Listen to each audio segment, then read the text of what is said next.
Endlich wieder ein Zugset von Lego, meine Freunde. Wir haben heute vor uns die 60336, das neue Güterzugset.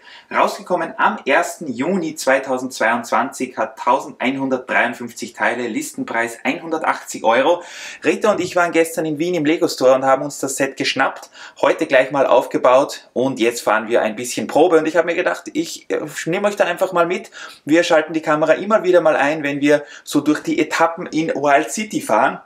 Vielleicht interessiert euch das Set auch selbst. Wie gesagt, es ist jetzt relativ neu. Ich habe das mal so aufgebaut, wie es aus dem Karton kommt. Und wir schauen uns die Eigenheiten und Feinheiten dieses Sets jetzt mal an. Rita lässt sich leider entschuldigen. Wir waren gestern auf einer Party und es war, naja, es war gar nicht mal so wild, aber es ist ziemlich spät geworden und sie hat heute Halsschmerzen. Also ist sie entschuldigt. Sie interessieren Züge sowieso nicht so. Also ich hoffe, ihr verzeiht es, dass heute ich wieder mal am Start bin. Wir haben hier also einen neuen Güterzug. Wir wollten übrigens auch den Passagierzug kaufen, der war in allen Lego Stores in Wien ausverkauft und wir konnten den auch sonst nirgendwo mehr bestellen. Macht nichts, gleich vorweg, wir haben ihn direkt im Lego Store in Wien gekauft, Wien Donauzentrum. Sehr nettes Personal dort.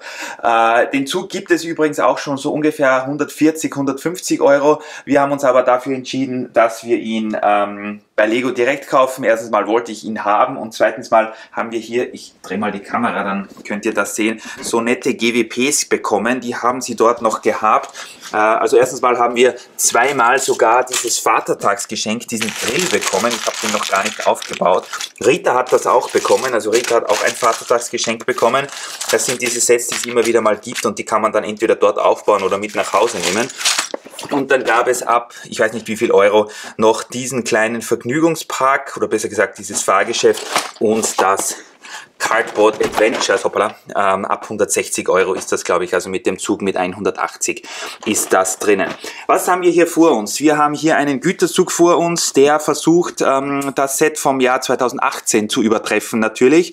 Powered Up mit dabei, wir haben eine Fernbedienung dabei, Gott sei Dank hat Lego die noch nicht weggespart und hier in der Lok, die wir uns gleich jetzt mal anschauen werden, einen Motor, der über Bluetooth gefahren wird und dann haben wir hier drei Waggons, einmal so einen Waggon, den man hier auf allen Seiten aufmachen kann, hier mit cooler Farbe auf jeden Fall, wo eine E-Ladestation aufgeladen ist, die kann ich euch dann auch noch zeigen.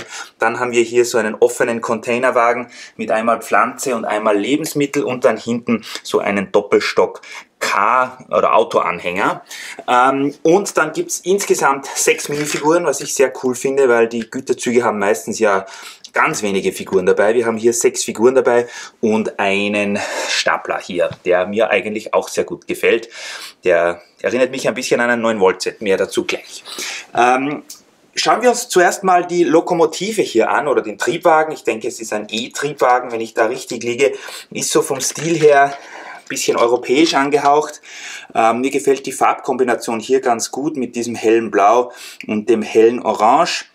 Ich kann mich auch anfreunden hier mit diesem Stickerteil hier, mit diesem großen, weil Lego ja das immer auf ihren Zügen gehabt hat. Jetzt ist das wieder mal ein bisschen größer und prominenter.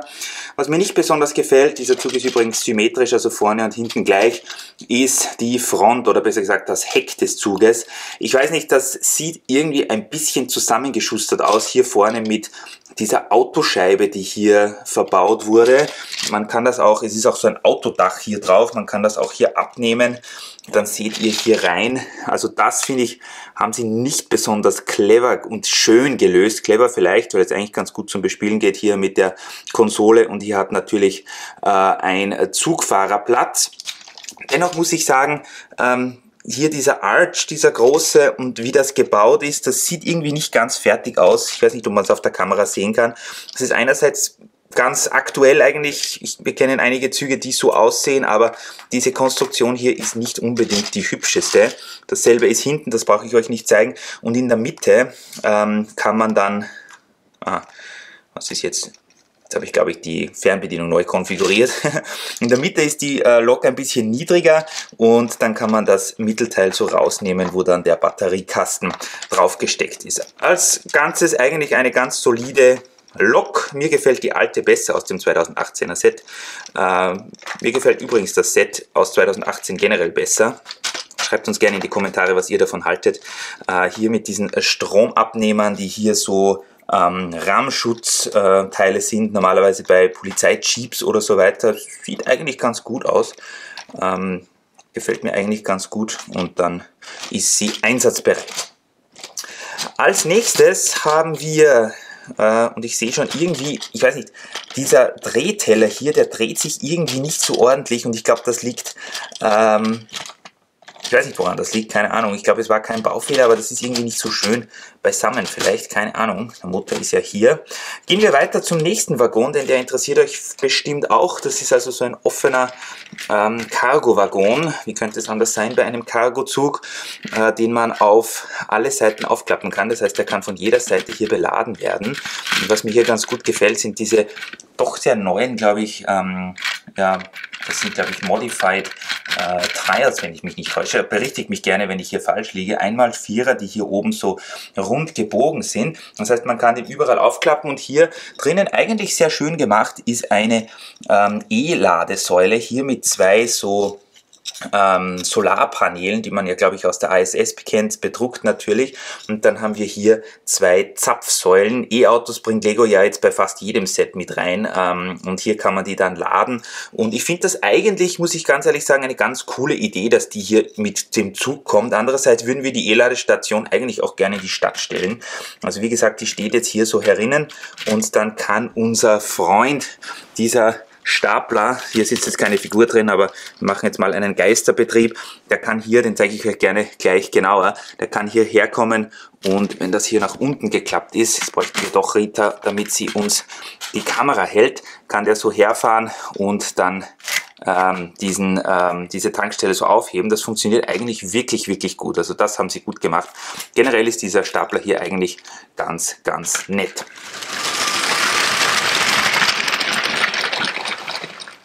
Als nächstes dieser offene Containerwagen, ich weiß nicht, wie man den bei uns nennt, berichtigt mich auch hier, wenn ich hier falsch liegen sollte, ist in einer schönen Farbe, also die Container so haben wir noch nie gesehen, Dark Orange, wenn ich mich nicht täusche, jetzt in diesem Licht. Und wir haben hier zwei Abteile, die man runternehmen kann. Und zwar funktioniert das so, dass man hier dann die Seitenteile runter machen kann. Und dann ist der Container mehr oder weniger entlockt, denn so ist er in der Position. Hoppla. Und wenn die offen sind, dann ist das entlockt und dann hängen die nur mehr so drauf. Und dann kann also auch hier unser Freund, der Stapler, herfahren und kann sich dann so einen Container hier snacken. Das rastet hier auch sehr schön ein und kann den aufheben. Und dann kann ich hier abladen. Was hier drinnen ist, es fällt schon alles raus, ihr seht, einerseits gefallen mir auch hier diese neuen Teile, also hier seht ihr sogar, das sind so Eckteile, die auch hier verwendet wurden, das sieht sehr elegant aus und sehr schön, funktioniert auch sehr gut, wo hier dieses Ladegut gehalten wird. Hier haben wir zwei Container mit weißen Deckeln. Einerseits haben wir hier Karotten drinnen ohne Grünzeug und andererseits haben wir hier so Gläser oder Dosen oder Honig drinnen. Das finde ich eigentlich auch sehr nett und das passt irgendwie ja auch zum Beispiel zum Supermarkt, den wir euch vor kurzem gezeigt haben, denn da wird halt einfach mit dem Zug ja, werden die Lebensmittel angeliefert. Was mir auch sehr gut gefällt, auch wenn es nicht besonders realistisch ist, ist hier diese doppelte Blume, dieser Kirschbaum, dieser kleine, der wird natürlich bei voller Fahrt alle Blätter verlieren und wahrscheinlich auch die Kirschen. Ist aber trotzdem ganz nett und wir haben hier wieder, genauso wie beim Supermarkt, dieses neue Pflanzenteil mit dabei und ich finde, das sieht eigentlich, also das könnte man wirklich auch für die Stadt sehr gut gebrauchen, dass man hier so kleine Bäume zum Beispiel baut und die dann ja langsam aber sicher größer werden lässt. Das ist noch, wie gesagt, dieser Wagen ohne die Container, hier mit den großen 6x6er Fliesen in dunkelgrau und das sieht eigentlich wirklich ganz cool aus. Auch wenn das so eingerastet ist, gefällt mir das nicht mal so schlecht.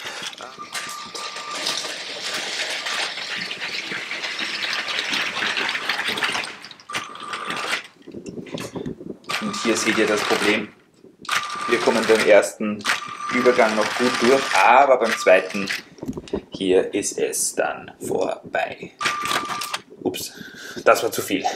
Wo ich ein bisschen mehr Probleme sehe, ist bei diesem Autowagen hier. Ich habe zuerst, wie ich die ersten Bilder bekommen habe, gedacht, wow, cool, endlich wieder mal ein Autowagen und dann sogar noch ein Doppelstockwagen. Der ist eigentlich so von der Grundbasis her jetzt nicht das Allerschlechteste, weil es ist so ein Tieflader oder wie man sagt. Also die Platte geht hier relativ weit runter, wobei das so zweigeteilt ist. Ihr seht, das ist vorne und hinten geteilt und dann hat man hier halt die untere Ladefläche und die obere. Ich nehme mal die Autos hier raus, wenn ich sie rausbekomme. Also ihr seht schon, mit einer Hand ist das ein wenig schwierig. Also wie gesagt, hier unten sehr eigentlich spartanisch, hier ist nichts Besonderes drauf, nur ein paar große Fliesen in Gelb und auch in Dunkelblau. Dasselbe ist dann oben natürlich, hier haben wir auch so diesen Rahmschutz, das hält die Autos dann fest. Wenn ihr hier schaut, die kann man hier draufstellen, die werden hier relativ locker und dann kann man die hier ein wenig fixieren. Wir haben schon, vielleicht habt ihr es bei der Testfahrt gesehen oder wenn der Einspieler erst später kommt, dann werdet ihr sehen, dass wir hier mit diesen doch sehr breiten, hohen Teilen ein wenig Probleme hatten in Wild City mit der Testfahrt, die ich gerade gemacht habe. Und wie das jetzt hier funktioniert, ist also, es kann ein Auto unten reinfahren und wenn ein Auto oben reinfahren will, dann muss man hier diese Seitenteile runterklappen. Das gefällt mir nicht besonders gut. Das ist also eine Snot-Technik, also das ist mehr oder weniger genau verkehrt rum, auf der anderen Seite auch. Und damit man das hier entsperrt, muss man das runterklappen und dann kann man diesen Wagen entweder vorne oder hinten raufklappen.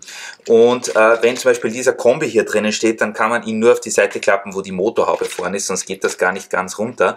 Und dann kann man ihm unten und oben jeweils ein Auto reingeben. Also als solches finde ich die Idee total cool. Mir gefällt nur irgendwie die Umsetzung hier mit diesen Liftarmen nicht besonders gut. Also ich finde, das hätte man vielleicht ein bisschen eleganter machen können. Zum Beispiel Bricks hat so einen Autotransporter mal gemockt und der sieht verdammt cool aus. Also da werden wir vielleicht sogar noch etwas umbauen. Als solches eigentlich ein ganz solider Waggon. Übrigens haben die auch hier die neuen Räder. Wir haben nichts anderes erwartet. Es gibt leider keine Eisen- oder Metallachsen mehr.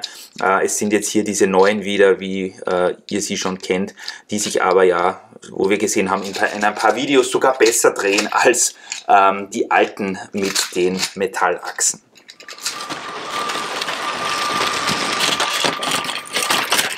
Und auch hier leider den ganzen Bahnhof mitgerissen. Na super. Dann schauen wir uns noch die beiden Autos an. Es sind offenbar zwei E-Autos, zwei moderne. Nichts Besonderes. Interessant ist auf jeden Fall, dass sie nur 4 Studs breit sind. Na gut, sonst würden sie hier nicht auf den Lastwagen, auf den Autotransporter passen. Hier mit den Dachteilen, der hier ist ein bisschen länger, hat einen längeren Kofferraum, wo man auch noch Koffer reingeben kann. Koffer sind hier aber keine dabei. Also das ist nichts Besonderes, aber auch das wäre heutzutage natürlich bei Lego schnell mal ein 10-Euro-Set. Also da braucht gar nicht mehr viel dabei sein.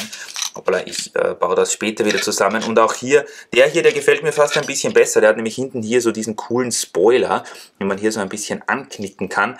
Und ja, wie gesagt, also nichts besonders Aufregendes. Hier haben sie nicht mal Aufkleber für die Nummernschilder mit reingegeben. Das machen sie ja normal immer. Aber die sind eigentlich ganz in Ordnung. Also da kann man wirklich nichts sagen.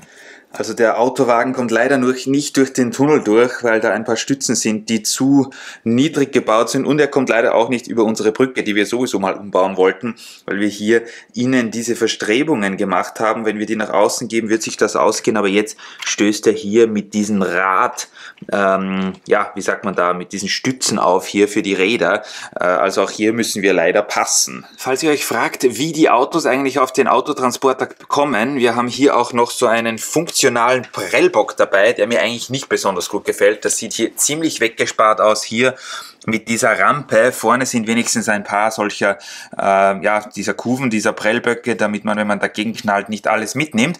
Der hat hier so eine Klappe und dann, wenn wir mal mit unserem Zug, Moment, den Rückwärtsgang einlegen. Wir haben übrigens auch hier eine Weiche dabei, sehr ähnlich wie beim vorhergehenden Zugset.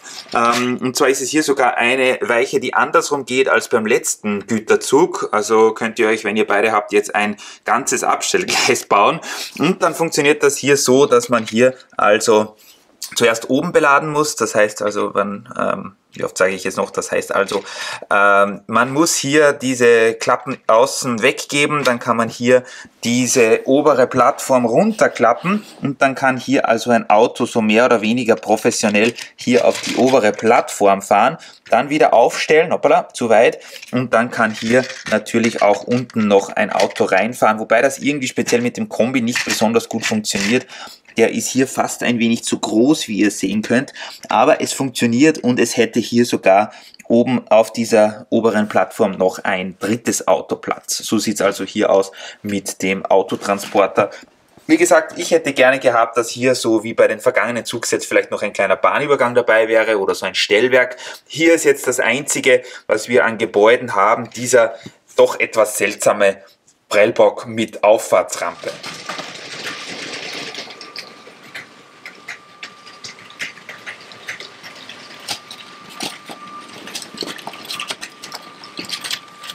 Dann machen wir schnell weiter mit den Minifiguren, bevor wir dann zum Stapler kommen. Wir haben einerseits eine Zugführerin, die hier in diesem neuen fluoreszierenden Gelb daherkommt, wenn ich mich nicht täusche. Also dieses extrem leuchtende Gelb. Finde ich cool, dass sie eine Frau genommen haben. Auch hier mit den blauen Handschuhen und der orangefarbenen Hose. Ich finde, das passt eigentlich ganz gut mit Kappe und Zopf hinten. Auch sehr schön. Ich schaue gleich, ob Wendegesichter dabei sind. Dann haben wir hier sehr ähnlich wie beim Gemüse- und Lebensmittelmarkt, beim Supermarkt, einen Bauern oder einen Verkäufer, der hier wahrscheinlich zuständig ist, dass diese Lebensmittel und Blumen hier gut verladen werden.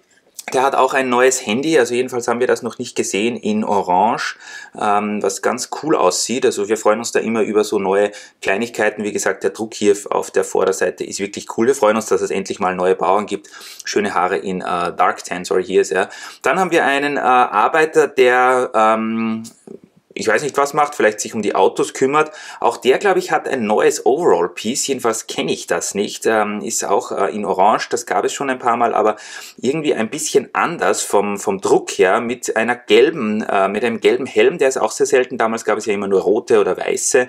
Also der sieht eigentlich auch ganz nett aus. Übrigens auch hinten bedruckt natürlich, alle sind hinten bedruckt, was sehr schön ist.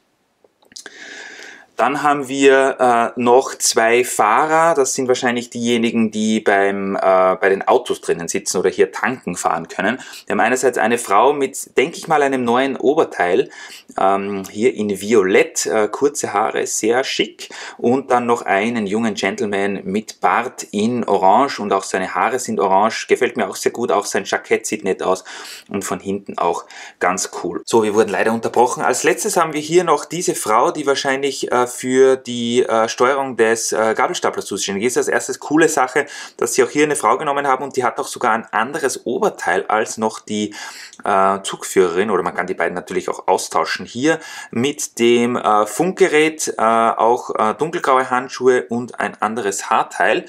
Wir schauen jetzt noch, ob sie auch Wendegesichter haben. Ich komme gleich wieder. Wie ihr sehen könnt, haben wir bei zwei der Figuren auch sogar Wendegesichter dabei.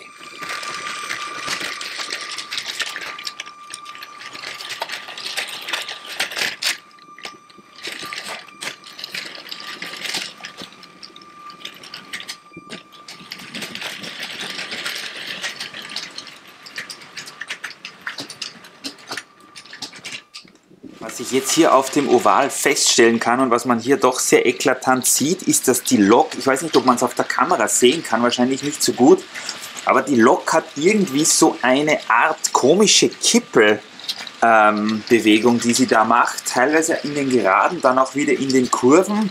Also ich hoffe, euch wird jetzt nicht schlecht, wenn wir hier ein bisschen mitfahren, aber das ist nicht ganz so schön und mir ist sie leider auch einige Male schon hier und bei der Probefahrt durch Wild City entgleist, und zwar an eigentlich gar nicht mal so problematischen Stellen, also in Kurven, teilweise auch an Weichen, die aber sehr schön verlegt sind. Also irgendwie muss ich da nochmal schauen, ob das Kabel vielleicht nicht ordentlich verlegt ist drinnen in der Lok, dass sich die Drehgestelle hier nicht gut drehen können. Ansonsten macht das Set aber eine ganz gute Figur, muss ich eigentlich sagen. Als letztes schauen wir uns hier diesen Stapler an. Der gefällt mir eigentlich ganz gut. Hat vorne Doppelreifen, hinten einmal ein wenig enger. In Rot, Schwarz und Weiß. Eigentlich ganz schöne Kombination. Ist vom Aufbau her sehr klassisch. Er ist ziemlich groß. Also ich finde im Vergleich zum Zug, finde ich ihn, ich meine, das gibt es in der Realität auch, aber er ist doch sehr wuchtig. Man kann ihn nicht ausfahren. Das heißt, das ist hier fix. Aber was man machen kann, der hat hier und auch auf der anderen Seite so einen Hebel. Und da kann man mit so Technikteilen dann auf und nieder gehen, also auch auf der anderen Seite, das sieht genauso aus, nur dass er hier keinen Auspuff hat, also auch hier kann man rauf und runter und es sind hier in dieser, keine Ahnung wie man das nennt, Gabel, solche kleinen Technik-Studs drinnen, diese kleinen Technik-Pins, die nur ganz kurz sind und die werden eben dazu verwendet, dass man hier bei den Geschichten, die man aufheben kann, dass sich der so einhakt und das passt von der Höhe eigentlich ganz gut. Moment, wir probieren das nochmal und das ist schon jede Menge Spielspaß eigentlich, also das geht hier so runter und ihr seht, dann geht das ein wenig auseinander und rastet hier ein und dann kann man hier die Geschichten so herumbewegen in seiner Lego-Stadt. Er erinnert mich übrigens ein wenig an einen alten, Moment, ich muss schnell schauen, wo der ist, hier ist er, Gabelstapler, ich weiß jetzt nicht mal die Setnummer von dem hier. Ich glaube, der ist mal mit einem anderen Güterzug gekommen. Ihr könnt mich gerne berichtigen, wenn das nicht stimmt. Der ist etwas, ja, vom Design her sehr ähnlich, auch vorne mit den Doppelreifen hier. Gefällt mir aber sogar der neue besser, muss ich ganz ehrlich sagen, als der alte. So, genug geredet. Die Frage ist jetzt natürlich, was haltet ihr von den neuen Lego City Zugsets? Für dieses Video natürlich allen voran vom neuen Güterzug. Ich muss schon sagen, mir gefällt fast der alte von 2018 ein wenig besser, nicht zu vergleichen mit den alten Güterzügen, aber man muss natürlich bedenken, dass das ein Spielset ist. Speziell die Lok ist mir ein bisschen zu fummelig. Ich weiß nicht, die haben sie irgendwie nicht ganz so gut hinbekommen. Da gibt es natürlich schönere, wir sprechen da gar nicht von anderen Klemmbausteinherstellern, also wir wissen, dass die auch sehr tolle Zugsets machen. Im Vergleich zu vielen Lego City Zügen, speziell auch den Güterzügen, muss ich sagen, dass es ein solides Set ist. Wir freuen uns, dass so viele Schienen dabei sind, denn mit 16 geraden Schienen rechnet ja schon bei Lego fast niemand mehr. Wir werden jetzt noch ein paar Testfahrten machen, da nehmen wir euch natürlich auch sehr gerne wieder mit. Wir haben auch die Actioncam mit dabei und werden ein paar Fahrten filmen. Wir haben aber schon gesehen, dass er einige Male aneckt und irgendwie nicht so ganz gut durch das Layout gekommen ist, was sehr schade ist. Als solches macht er eine gute Figur. Sind die 180 € gerechtfertigt? Ja, eher nicht natürlich. Also wir würden euch, wenn ihr keine Züge habt und ins Zugbusiness einsteigen wollt, vielleicht empfehlen, ob ihr mal bei Kleinanzeigen oder Willhaben reinschaut, ob es da irgendwelche alten gebrauchten Lego-Züge gibt. Da gibt es teilweise Sets mit 3, 4, 5 Zügen um 200, 300 €. Also das ist vielleicht schon ein bisschen besser, wenn es den mal im Angebot gibt. Dann würde ich auf jeden Fall sagen, dass ihr hier zuschlagen könnt. Speziell auch natürlich, weil diese Bluetooth und Powered-Up-Komponenten nicht günstig sind. Und da habt ihr die dabei und das sind insgesamt, wenn ihr die bei Lego bestellt, schon einige Euro. Was mir hier auf jeden Fall fehlt, ist irgendein Gebäude. Ich habe schon gesagt, dieser Prellbock hier, der ist auf jeden Fall, Moment, wo ist er hier? Der ist auf jeden Fall zu wenig. Den Gabelstapler finde ich cool, aber so im Vergleich zu den anderen Sets hätten sie da schon noch ein bisschen mehr rausholen können. Von den Ideen her, die es hier gibt, also die Tankstelle hier auf dem zweiten Wagen hier, die finde ich ganz cool von der Idee. Und auch die anderen Dinge gefallen uns. Rita übrigens auch, denn sie hat ein bisschen beim Aufbau mitgeholfen. Aber ich glaube, und das traue ich mich zu sagen, ohne dass wir den haben, dass der Passagierzug mir besser gefallen wird und ich wollte auch eigentlich in den Lego Shop fahren, um den Passagierzug zu kaufen. Hat nicht funktioniert, aber demnächst vielleicht. Ja, also soweit mal der erste Eindruck des neuen Lego Güterzugs und nochmal danke fürs Einschalten. Diese Woche sind wie gesagt sehr, sehr viele Videos gekommen. Eigentlich mehr als wir wollten. Ein paar haben sogar schon geschrieben, dass fast zu viele Videos gekommen sind, aber ich habe schon am Anfang des Videos vielleicht erwähnt, es gab einfach so viel zu tun in den letzten Tagen. Wir haben einerseits die Legoland-Videos gemacht, die uns total viel Freude bereitet haben. Danke auch, dass ihr die eingeschaltet habt. Es haben uns total viele Leute eben gefragt, weil sie gesagt haben, sie möchten gerne über Pfingsten ins Legoland fahren. Da haben wir uns gedacht, na komm, da mach dann mal ein paar Videos noch und weil wir immer wieder dieselben Fragen bekommen, speziell Essen und so weiter mit den Wartezeiten. Und dann gab es natürlich auch die Juni-Release-Welle und da haben wir gesagt, weil viele Leute uns gefragt haben, was wir von den Zügen halten, ob wir nicht hier ein Zugvideo machen können, und da haben wir gedacht, schöne Pfingsten an alle. Hier ist unser erster Eindruck vom Lego City Güterzug aus dem Jahr 2022. Wir werden den jetzt ausgiebig testen, immer wieder mal herzeigen, denke ich, und ja, freuen uns natürlich auf eure Kommentare, was ihr davon haltet und ob ihr euch den kaufen werdet oder ob ihr den Passagierzug besser findet. Und dann würde ich sagen, lassen wir des Öfteren wieder mal einen Zug fahren. Hoffentlich hat euch das Video gefallen. Wir haben gedacht, oder ich habe mir gedacht, wir machen auch gleich ein bisschen ein Fahr-Action-Video hier in unserer wunderbaren Wild City, damit ihr den nicht nur hier auf diesem langweilig blauen Boden fahren seht, sondern auch in einer Lego-Stadt. Und wir melden uns dann demnächst mal wieder. Mal schauen, ob das ein Eisenbahnvideo wird oder ein anderes. Ich kann es noch nicht sagen. Es kommt auch ein bisschen auf Ritas Gesundheitszustand drauf an. Und dann geht es hier wieder weiter. Ja, schreibt uns also die Kommentare, was ihr von diesem Zugset haltet, und dann melden wir uns für heute ab. Schöne Grüße von Rita und bis demnächst.